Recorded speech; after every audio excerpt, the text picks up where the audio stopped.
Fala aí, galerinha do sexto ano. Vamos lá? Eu, professora Tabita, estou aqui novamente com vocês. Já estava com saudade, hein? Então, galera, nós estamos aqui numa pegada, né? Sobre a questão da matéria, né? Separação dessa matéria inclusa aí, misturada, né? Com várias outras substâncias, tá certo? E a nossa aula de hoje vai dar continuidade, então, desse assunto, tá bom? Fica ligadinho, porque a gente já falou de tantos processos de separação, uns mais simples, né? Como a questão da peneiração, outros mais complexos, como o processo de destilação fracionada, tá? Mas vamos caminhando certinho para a gente conseguir compreender, né? A gente sabe, a gente já viu aqui nas nossas aulas que essas misturas estão presentes no nosso dia a dia, no nosso cotidiano. Então, existem técnicas adequadas para que você consiga fazer a separação dos componentes presente nessas misturas. E é isso que a gente está vendo até agora, tá? Então, fica ligadinho, pega o teu material, certo?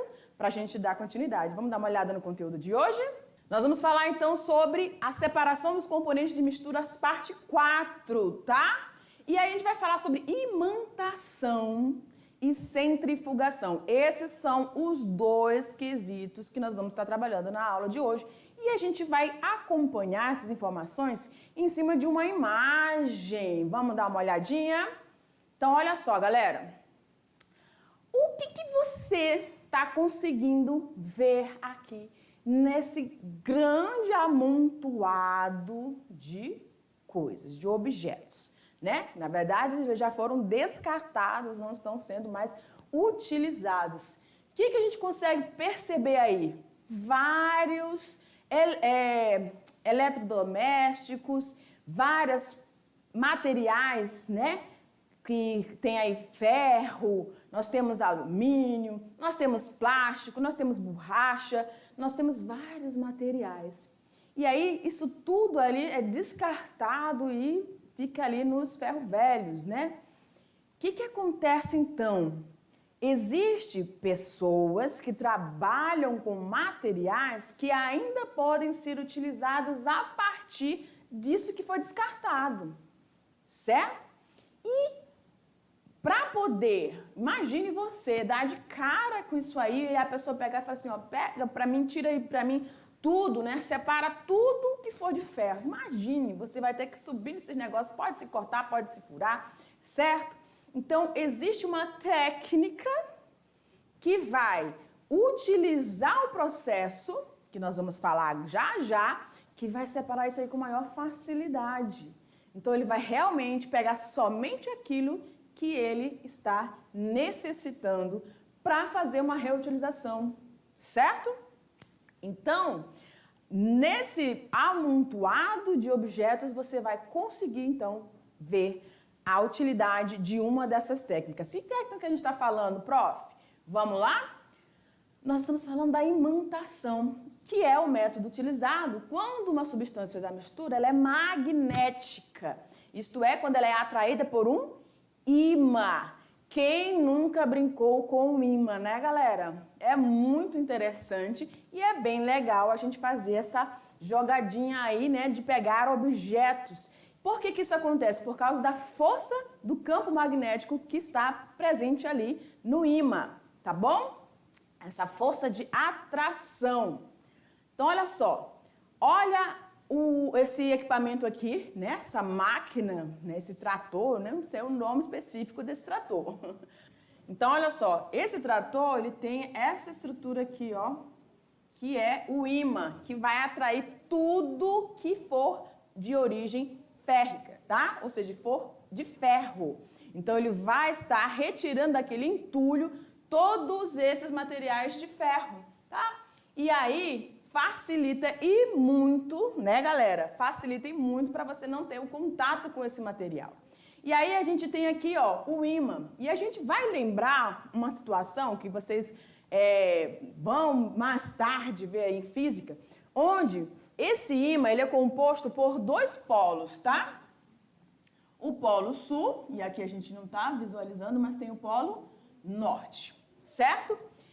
Esse polo norte e polo sul exercem uma força, né, uma força magnética para todos os objetos com essa origem férrica, tá?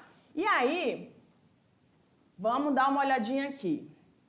Como é que isso funciona, né? Então, nós temos duas barrinhas, né, de ímã. Você tem aqui, ó, o polo sul e o polo norte. Olha que interessante. O polo sul, ele é atraído, tá, para o polo norte.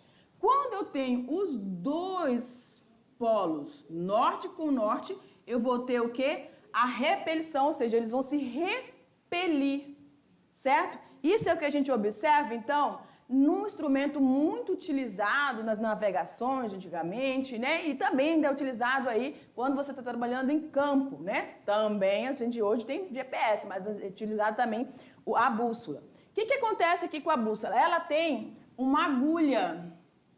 Essa agulha é imantada. O que vai acontecer? Ela tem uma parte sul, tá aqui, e uma parte norte, certo? Quando você vai apontar, né, vai direcionar essa bússola, você sabe que no centro da Terra existe um campo magnético natural, que é o polo norte da Terra, certo? O que vai acontecer então com a bússola? Como se for norte com norte ele vai repelir, a parte norte, tá, da bússola, ela vai ficar ao contrário da posição polo da Terra, a região norte da Terra, do centro da Terra. Então, você vai conseguir projetar isso a partir desse aparelhozinho, que é a bússola, devido a essa agulha que é imantada. Então, que ela vai repelir a parte norte com a parte sul. E aí, você vai ter, então, tá, a orientação norte e sul em relação a essa agulha. Vamos dar uma continuidade aqui. Como o processo de imantação depende do magnetismo dos materiais presentes na mistura heterogênea, esses materiais eles podem ser de 3 tipos, agora preste atenção aqui, tá? Nós vamos ter 3 tipos de materiais. Os paramagmáticos, nós vamos ter os ferromagnéticos e os diamagnéticos. Então, para cada tipo de material de origem, né, que tem essa presença desse campo magnético, você vai ter, então, os paramagmáticos, que são os materiais fracamente atraídos por um campo magnético. Aí a gente tem o alumínio, o magnésio, o sulfato de cobre, o bário, o cálcio, ok? E os ferromagnéticos são aqueles que são fortemente atraídos, então, temos aí, então, o níquel, o ferro, o cobalto, as ligas metálicas, certinho? E os diamagnéticos, que são os materiais que sofrem a repulsa pelo campo eletromagnético dos ímãs. Então, eles vão agir de forma contrária, em vez de serem atraídos fracamente ou fortemente, eles vão ser repelidos. O bismuto, o cobre, a prata, o ouro e o chumbo são exemplos disso. Aí, olha aqui para mim. Às vezes você tem, né? Vamos pensar aqui, vamos tentar lembrar disso. Quando você tem certas amizades, né? E aí você tem aqueles colegas assim que você, ó, são amigos, né? Que você se sente fortemente ligado a essas pessoas. Então, é uma amizade ferromagnética, tá? Uma força de atração aí envolvendo essa amizade. Existem pessoas que a gente, mesmo que insista, elas acabam nos repelindo, elas nos afastam, né? Então, é uma amizade que você quer, mas elas são mais diamagnéticas, certo? Então, você vai tentando lembrar isso aí para fazer essa associação, tá? Então, você diz, oh, desculpa, colega, eu estou querendo fazer amizade contigo, mas tu é muito diamagnético para mim, tá? Então, ele mesmo está repelindo a sua amizade. Mas só para você lembrar. Vamos lá? Continuando. Agora, nós vamos falar de um outro processozinho muito importante, que é a centrifugação. Ok? Então, a gente falou do processo de imantação, que utiliza a utilização de um campo magnético e é utilizado, então, o ímã. Agora, nós vamos falar da centrifugação, que vai usar um outro aparelhozinho, muito utilizado em laboratórios, e que eu tenho certeza que você já deve ter observado quando você foi aí fazer um exame de sangue. Ok, então o que é a centrifugação? É o processo no qual utiliza-se um centrifugador que vai girar, galera, a uma velocidade de 4.000 a 20.000 rotações por minuto, que é o RPM, tá? Vamos dar uma olhadinha nesse material? Cadê? Olha lá ele. Esse aí é o aparelho chamado de centrífuga, né? Ou centrifugador, certinho? A essa velocidade, os elementos mais densos que você estiver colocando aí nesses tubinhos de ensaio, e aí a gente vai lembrar do quê? Da coleta do sangue, né?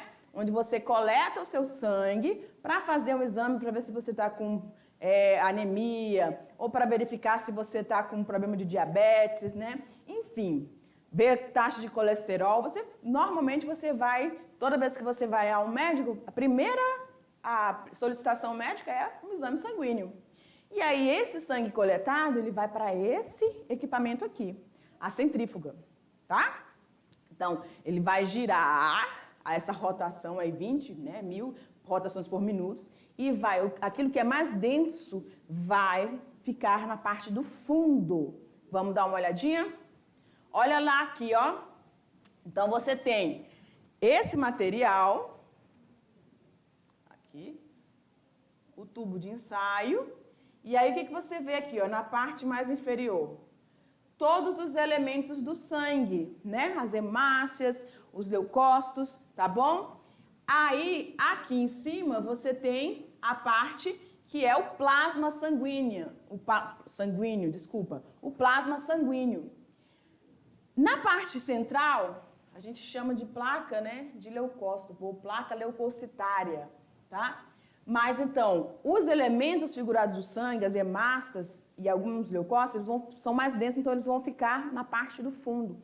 E aí você vai conseguir realmente o que for de interesse aqui do plasma sanguíneo, tá? Você vai conseguir fazer essas análises do sangue ou daquilo que você está procurando no teu sangue. Você consegue fazer essa separação a partir desse aparelho que movimenta, gira muito rápido para fazer com que esses elementos mais densos se depositem, né? Se separem, tá? E aí você consiga retirar aquilo que é do seu interesse, ou no plasma, ou na parte mais vermelha, que são os componentes figurados do sangue. Tranquilo? Então, a gente tem duas técnicas aí muito importantes. Vamos dar uma olhadinha em algumas curiosidades a respeito dessa centrifugação. Bom, esse carinha aqui é o Vital Brasil, galera. Esse carinha, olha aqui pra mim. Esse carinha aqui, esse carinha, ele era um médico, era um médico, e ele viveu ali naquela parte, né, do final da Primeira Guerra Mundial, né, e os professores de história aí, né, estão vibrando, e ele viu muita coisa, né, muitas pessoas feridas, muitas pessoas morrerem, então ele trabalhava especificamente para tentar resolver o problema, né, da questão aí de doenças, né? E aí, o que foi acontecendo, né? Ele verificou, presta atenção aqui, ele verificou que muitas pessoas tinham problemas com animais peçonhentos, tá? No caso ali, ele estava ali no estado de São Paulo e aí ele viu a incidência muito grande, muitas pessoas vítimas de acidentes ofídicos, o que seria isso? As serpentes, né? Picada de serpentes, principalmente de jararaca e cascavel. E aí ele começou a pensar em alguma situação para tentar solucionar esse problema. E aí foi quando ele criou, né? Fundou aí, deu a base para um instituto muito importante que trabalha com animais peçonhentos, né, principalmente serpentes, que é o Instituto Butantan, certo? E esse carinha foi o primeiro, né, o produtor aí dos soros antiofídicos, principalmente, né, as primeiras produções de soros foram para jararaca e cascavel. Olha lá. Então ele discriminou algumas etapas, tá, para que esse soro fosse produzido. Ok? Então, vamos lá.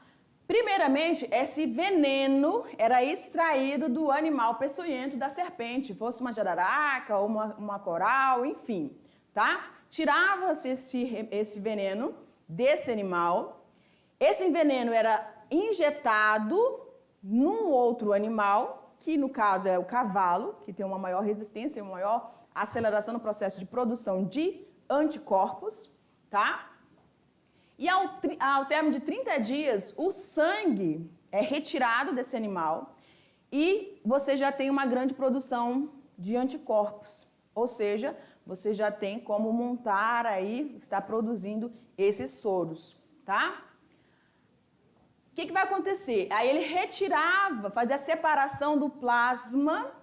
Lembra do plasma? Aquela parte branca, mas clara, que você, depois que você coloca o seu sangue. Quando você coleta, tá tudo ali misturado, você não consegue distinguir nada. Quando você coloca no centrifugador, o que vai acontecer? Com os elementos mais densos, eles vão passar para a parte inferior do tubo de ensaio. E aí você vai ter o plasma, onde você vai ter o quê? As proteínas, no caso, os anticorpos que foram produzidos pelo cavalo para se defender da peçonha da serpente. Certinho? E aí você conseguiu fazer essa separação. Inicialmente faz essa separação do plasma com os elementos figurados do sangue. E aí você faz uma nova centrifugação para retirar somente esses anticorpos desse plasma, que são os que você está procurando para fazer o teu soro antiofídico. Por que ele criou isso, gente? Por que ele pensou nesse soro? Porque ele verificou que para cada animal peçonhento, para cada peçonha, né? Cada veneno desses animais, ele tinha uma ação específica. Então, ele descobriu, fazendo várias análises, vários experimentos no laboratório, que para cada animal precisava ser produzido um soro e precisava ter um mecanismo, né, de produção. E foi ele, Vital Brasil, quem criou esse quesito todo, tá bom? Então, aí você teve a produção a partir do filtrado, que é os anticorpos para a produção desse soro puro. Galera, então olha aqui para mim. Centrifugação tá no nosso dia a dia. Imantação, nem tanto, mas também é útil para vários trabalhadores, tá bom? E a gente fica aqui e eu te aguardo para a próxima aula. Fica ligadinho. Tchau!